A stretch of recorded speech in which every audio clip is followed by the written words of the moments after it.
आप देख रहे हैं पल न्यूज और मैं हूं आपके साथ नदीम अकरम। उत्तर प्रदेश पुलिस की एक हठधर्मी सामने आ रही है। वो हठधर्मी ये कि जिस तरीके से हजरत मोहम्मद सल्लल्लाहु अलैहि वसल्लम साहब के लिए तमाम मुसलमान सड़कों पर निकले, तो यही उत्तर प्रदेश की पुलिस कुछ लोगों को पकड़ करके मास्टरमाइंड बताने लगी और मुसलमानों को पकड़ करके जेल की सलाखों के पीछे डाला जा रहा था। किस तरीके से लाठियां बाजी जा रही थी, हर एक तस्वीर लोगों के सामने आ रही थी और कैसे गोलियां छोड़ी जा रही थी, वो भी तस्वीर लोगों के सामने थी। पर इलाहाबाद में हुई हिंसा पर उत्तर प्रदेश की पुलिस चौतरफा घिर चुकी है, जहां इलाहाबाद में अपनी जान बचाने के लिए आफरीन फातिमा के वालिद जावेद पंप वाले को मीडिया और उत्तर प्रदेश की पुलिस ने मास्टरमाइंड बता दिया और मास्टरमाइंड बताने के तुरंत एक दिन बाद उनके घर पर बिना नोटिस दिए हुए धमकाने के लिए पहुंच गए कि घर आधे घंटे के अंदर खाली कर दीजिए, बुलडोजर आ रहा है। और बुलडोजर से उनके बरसों का आशियाना उजाड़ दिया गया, जिसकी तस्वीर लोगों के सामने आई।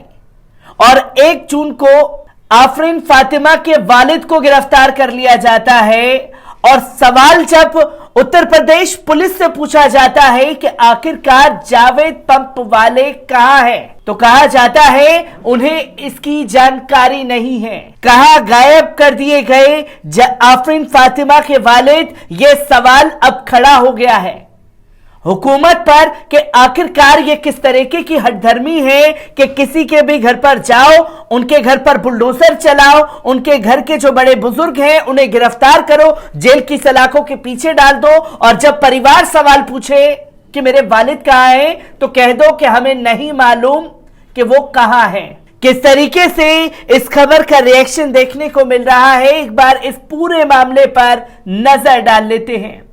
आपको बता दें कि 1 जून को उत्तर प्रदेश पुलिस द्वारा उनकी अवैध गिरफ्तारी के बाद वेलफेयर पार्टी ऑफ इंडिया के केंद्रीय कार्य समिति के सदस्य जावेद मोहम्मद के परिवार को उनके ठिकाने के बारे में कोई जानकारी नहीं है। प्रयागराज में हुए हिंसक विरोध के बाद जावेद को गिरफ्तार कर लिया गया और उत्तर प्रदेश के नैनी सेंट्रल जेल में बंद कर दिया गया। उन्हें मामले में मुख्य साजिशकर्ता के रूप में चिन्हित किया गया और परिणाम स्वरूप उनके घर को 13 जून को अधिकारियों द्वारा अवैध निर्माण के बहाने ध्वस्त कर दिया गया था। जनता को संबोधित एक पत्र में जावेद की पत्नी परवीन फातिमा, जिनके नाम पर अब ध्वस्त घर पंजीकृत था, उन्होंने अपनी सुरक्षा और स्वास्थ्य पर परिवार की चिंताओं को व्यक्त किया है।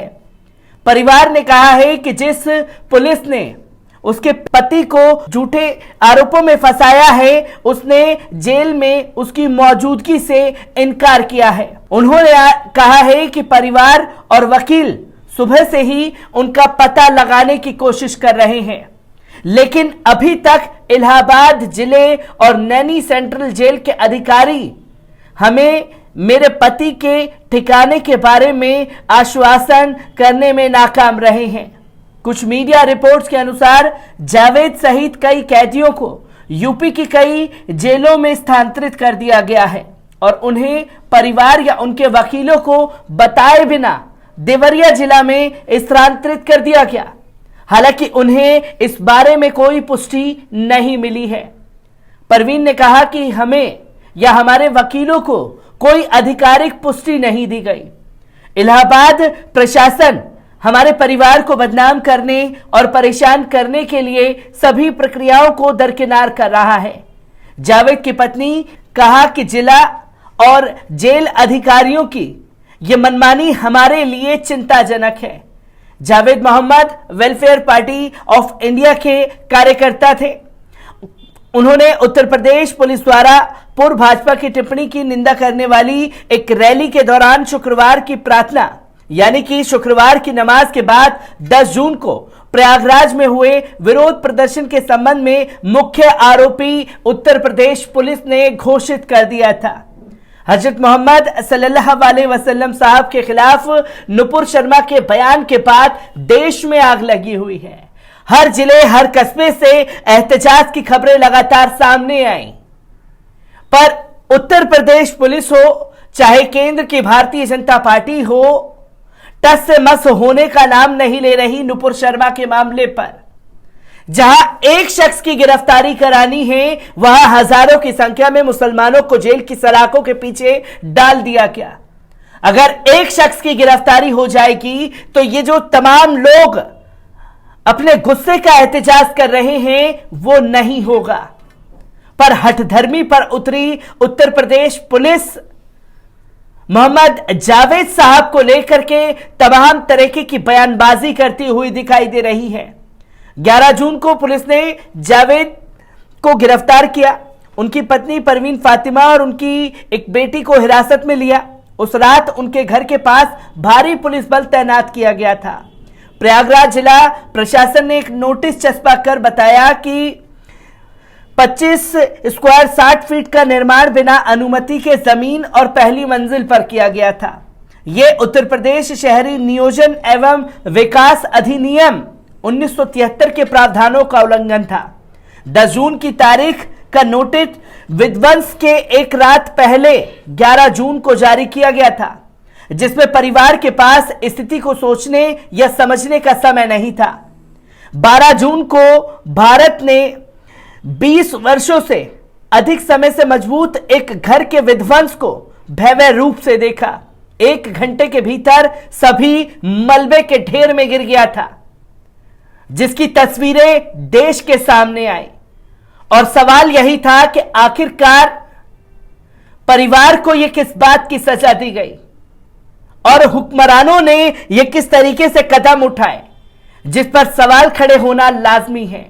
क्योंकि हर कोई यह सवाल पूछ रहा है कि आखिरकार आफरीन फातिमा के घर को क्यों जमींदोज किया गया और क्यों बिना बताए उनके परिवार को, उनके वकीलों को बिना बताए आपने एक जेल से दूसरे जेल ट्रांसफर किया भी या नहीं किया। तो आखिरकार मोहम्मद जावेद साहब कहां हैं, यह सवाल हर कोई अब पूछता हुआ दिखाई दे रहा है।